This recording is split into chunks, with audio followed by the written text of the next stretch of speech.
I know for a fact that I'm not a perfect person. I by no means think that I'm a perfect person. But at the same time, I don't want to be like the average standard person. I don't want to be somebody who becomes complacent with the concept of living paycheck to paycheck, the concept of struggling throughout life. I want to be in a position of strength, in a position where I could help those that I care about, where I could help myself alleviate life stressors and truly take the most out of life, and to not take life for granted, but to use every moment as an opportunity to learn and grow. And part of doing that is recognizing that failure makes us stronger. And this is one that was tough for me to grasp. It's a tough concept to really accept because none of us want to fail. But we need to recognize that we're going to fail in the process of trying to achieve our aspirations. Success doesn't come without failure first. Failure is the stepping stone, it lays the foundation for what will later be that monumental temple of success that we aspire to create, no matter which asset of life, which facet of life that we are trying to do so in. It could be in work, in school, goals with family, goals with income. It doesn't even have to be monetary goals or work or school related goals. It can be like a goal that I have, which is to someday become a Toastmasters speaking champion.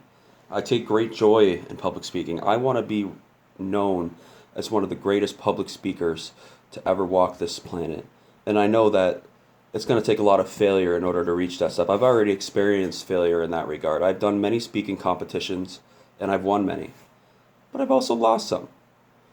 And it's not that I didn't work hard in those competitions. I worked very hard. I put forward a lot of diligence and commitment, but I still lost. But those losses made me better. I was able to analyze why I lost and become better, increase the chances of winning the next time. I competed in the Lions Club state competition in my state, Lions Club Youth State competition, and I won the first few stages. I made it all the way to the end, the final five speakers. A competition that started off with 900 people, and I got second place in the state.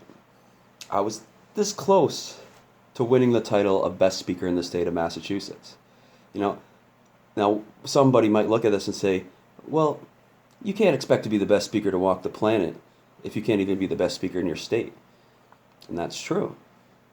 But what I've learned from this is that I don't need to be the best right now. I have plenty of time. It would be great to be the best right now, but I don't need to be the best right now. I can strive to be the best and in the process achieve greatness. You don't need to be perfect. So I'm not upset that I'm not perfect. You know, it would be nice to have a flawless record of never losing a speech competition, but I have lost, and it's just part of my history. It's something I've come to accept, and it's something I realized that I need in order to grow and become better. If all I do is win, then I'm not really going to change anything. I'm not going to put forward a lot of effort into changing much.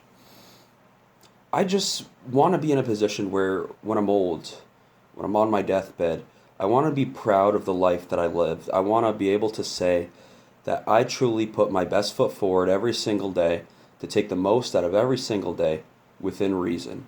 Of course, there's going to be times where we're depressed. Life is full of tragedy and hope. It's full of failure and success. And during those times of failure and tragedy, it's going to be a struggle to maintain a positive mindset or maintain a positive perspective. But it doesn't mean we can't do our best. We can still do our best to make the best of a bad situation. We can always make the best of a bad situation. Complacency is the enemy of growth. I ardently believe this. In order to grow, you have to want more. And I know that I want more. I feel it in me. I want more.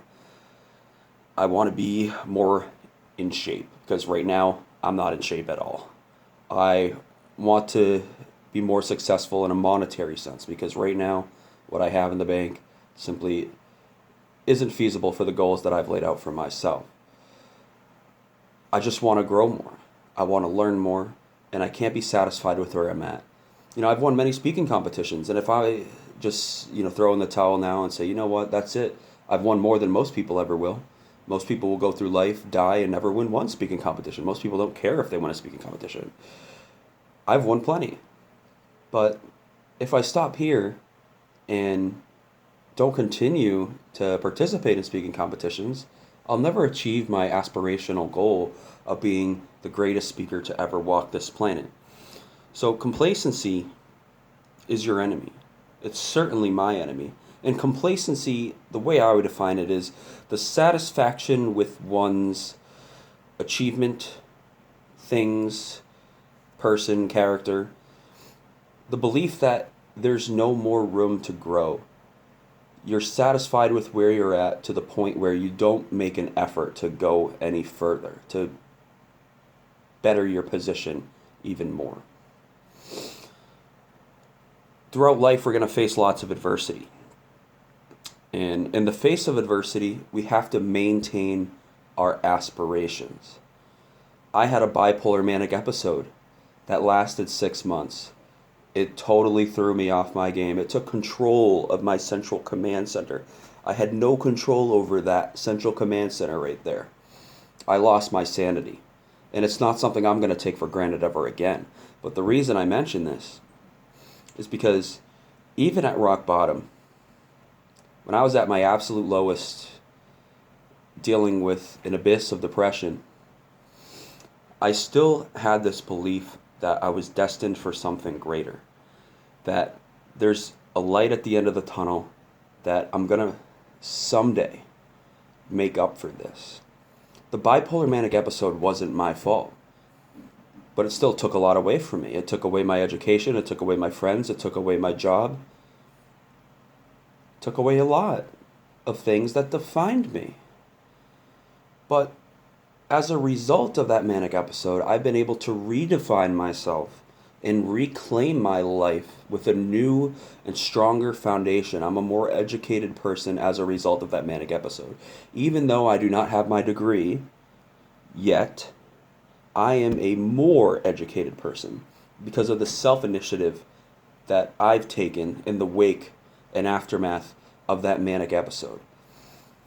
And right now, I'm more aspirational than ever. So in the wake of adversity, maintain your aspirations. Those goals can be beacons of hope that drive you forward. It certainly drives me forward. It drives me to excel. It drives me to apply myself more. It drives me to never take a day for granted. We truly never do know what day will be our last. So we have to do our best to live in the moment and enjoy this life. I don't know about you, but I certainly want more out of life. I would hope that a lot of people feel that way. I think the world would be a better place if more people felt that way. Think of where this world could be if everybody never gave up. If everybody persisted in their own individual pursuits and worked towards that goal of achieving their highest aspirations. It would be to the benefit of others as well, not just themselves. Goals are not these mutually exclusive things where it either benefits the individual or it benefits others. It can do both. It can do both.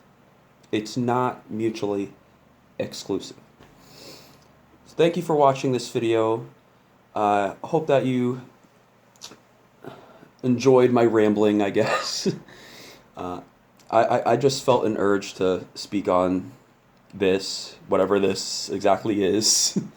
Really, the overarching theme here is that I just want more out of my life. I want to be able to say when I'm old that I've done everything I could to live up to my highest aspirations, to be able to look back on my achievements and be proud of what I achieved, to be proud of what I leave behind. And that was the purpose of this video, just to share my insights and some of my thoughts about that matter. Thank you all for watching. Like, comment, subscribe. Love y'all. Peace, light, and tranquility to all y'all. Take care.